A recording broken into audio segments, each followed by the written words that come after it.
మెదక్ జిల్లా కొల్చారం పోలీస్ స్టేషన్ను ఆకస్మికంగా తనిఖీ చేసిన జిల్లా SP Uday Kumar Reddy IPS. Police station పరిధిలో నేర ప్రవృత్తి కలవారిని ప్రతిరోజు తనిఖీ చేయాలని, తరచూ నేరాలకు పాల్పడే వారిపై నిఘా పెట్టాలని, రోడ్డు ప్రమాదాల నివారణకు ప్రత్యేక చర్యలు చేపట్టాలని, తాగి వాహనాలు నడిపితే కఠిన చర్యలు తీసుకోవాలని, అంకితభావంతో విధులు నిర్వహించాలని, కష్టకాలంలో పోలీస్ స్టేషన్కు వచ్చే బాధితులకు పోలీసులు స్వాంతన చేకూర్చాలని, వారు ఇచ్చే ఫిర్యాదులపై తక్షణమే స్పందించాలని, బాధితులకు న్యాయం జరిగే విధంగా చూడాలని ఈ సందర్భంగా వారు తెలిపారు.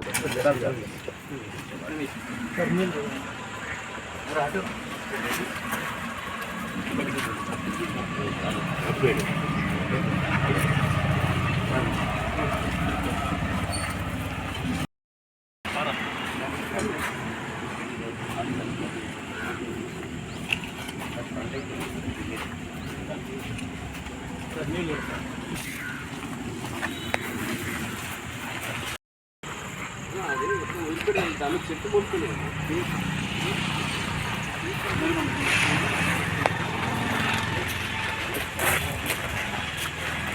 దాంట్లో వాటర్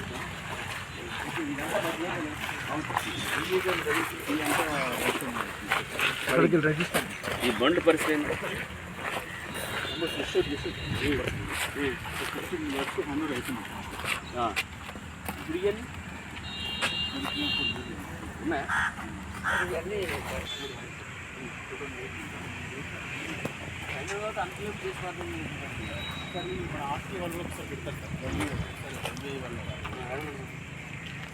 మరిన్ని అప్డేట్స్ కోసం మా ఛానల్ని సబ్స్క్రైబ్ చేయండి.